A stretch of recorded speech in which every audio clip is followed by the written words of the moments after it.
오늘 저에게 주신 하나님의 말씀은 구약성경 잠언서 25장 21절부터 22절까지 말씀입니다. 저희들 함께 봉독하겠습니다. 내 원수가 배고파 하거든 음식을 먹이고 목말라 하거든 물을 마시게 하라. 그리하는 것은 핀 숯을 그의 머리에 놓는 것과 일반이요 여호와께서 내게 갚아 주시리라. 아멘. 기도하겠습니다. 하나님 아버지, 지난밤에도 저희를 불쌍히 여기시고 저희를 보호하여 주셔서 오늘도 하나님의 말씀 앞으로 나와 기도로 시작할 수 있는 저희들 되게 하시니 감사합니다. 저희들의 심령을 새롭게 하시고 주 은혜를 바라보게 나아갈 수 있는, 언제나 주의 길 갈 수 있는 저희들 될 수 있도록 인도하여 주옵소서. 간절히 바라오며 예수님의 이름으로 기도하옵나이다. 아멘. 오늘은 원수를 사랑해야 하는 이유라는 제목으로 하나님 말씀 증거하겠습니다.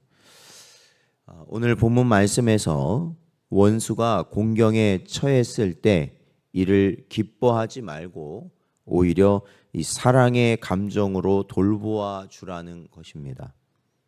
그리고 이는 원수의 가축이 길을 잃거나 넘어졌을 때 그냥 지나치지 말고 돌보아 다시 돌려보내 주라는 율법의 말씀이나 내 원수가 넘어질 때 즐거워하지 말며 그가 엎드려질 때 마음에 기뻐하지 말라는 말씀과 일맥상통한다 말할 수 있겠습니다. 그러니까 이미 원수에 대한 사랑은 구약 시대부터 하나님께서 자신의 백성들에게 강조하여 오신 규범이라는 것입니다. 그리고 솔로몬은 오늘 본문 말씀 21절에 이어서 22절을 통해서 이렇게 말합니다. 즉 핀 수치로 그 머리에 놓는다고 기록하고 있는 것입니다.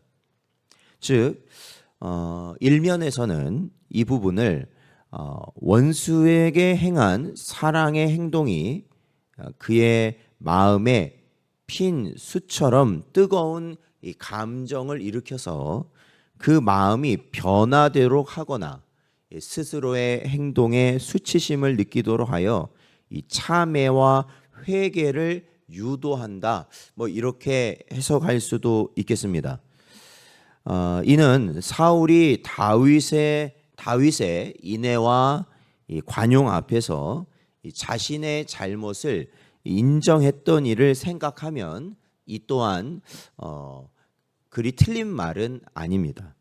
그러나 이보다 오늘 본문 말씀을 보면 조금 더 우리가 합당하게 생각할 수 있는 부분은 이 머리라는 것이 사실 굉장히 중요한 기관이잖아요. 인체에서. 그것도 이 머리 위라는 것은 또 우리가 이 정수리라는 그 머리에 급소가 있는 부분이죠.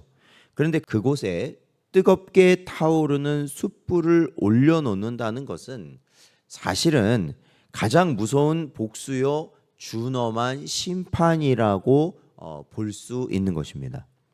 즉 우리는 원수가 어려운 상황에 있을 때 그를 사랑으로 돌보는 것이 오히려 하나님 앞에서 가장 무서운 심판을 하는 하나님의 신비와 지혜를 볼 수 있는 것입니다.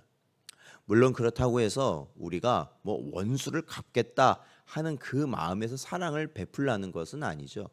우리가 성도로서 우리의 본분, 즉 하나님께서는 우리에게 선을 행할 것을 언제나 말씀하시고 그것이 사랑을 베푸는 것이 우리의 성도의 본분 아니겠습니까?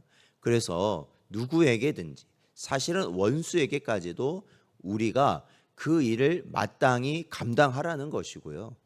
이 원수가 만약에 그 사랑을 받고 사실 돌이킨다면 더할 나위 없겠지만 그가 돌이키지 않고 계속해서 원수의 역할을 하며 대적을 하며 살아간다면 그것은 종국에는 하나님의 심판을 받게 된다라는 것입니다.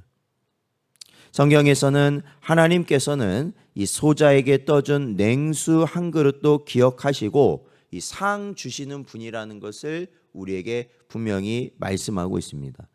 그런데 하물며 원수까지도 품는 최고의 사랑을 베푼 자에게는 더할 나위 없는 큰 상이 있을 것입니다. 여러분, 이 세상은 어떻습니까? 인류의 역사는 이 전쟁의 역사라고 할 만큼 폭력과 증오로 가득 차 있습니다. 오늘날도 보시면 우리가 이 러시아나 우크라이나 전쟁이 계속해서 진행되고 있고, 또 지금 이 이스라엘과 뭐 이란이라든지 이러한 중동의 그러한 이 전쟁에 거의 버금가는 그러한 이 상황 가운데서 많은 사람이 죽어가고 있다라는 겁니다. 그런데도 어떻습니까? 서로 많은 사람이 죽어가는데도 이 서로의 이 감정을 그들은 제어하지 못하고 계속해서 이 서로를 죽이고 또 죽이는 이러한 악순환이 계속되고 있다라는 겁니다. 그리하여 인도의 간디와 같은 인물은 이러한 사슬을 끊고자 비폭력 평화주의 운동을 벌임으로써 인도를 영국의 통치에서 해방시키는 그러한 일을 그가 감당하게 되었고, 또한 그로 인해 많은 이들로부터 존경과 칭송을 받는 그러한 인물이 되었습니다.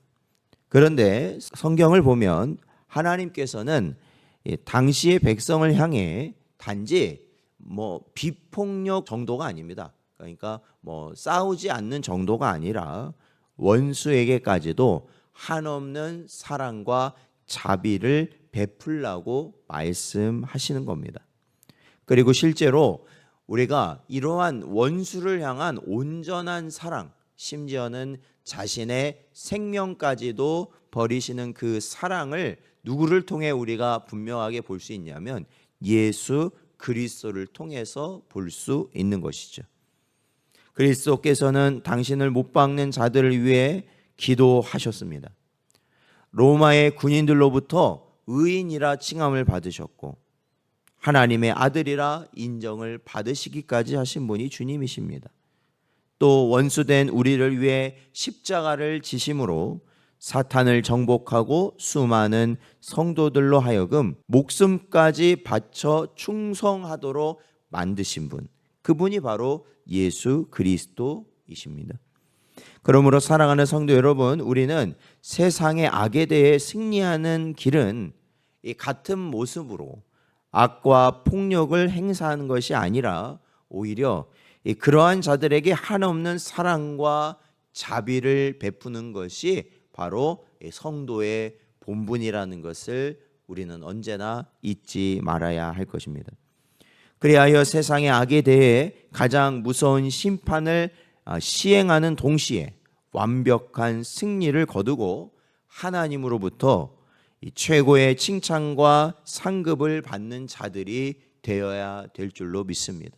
여러분, 언제나 우리가 그렇잖아요.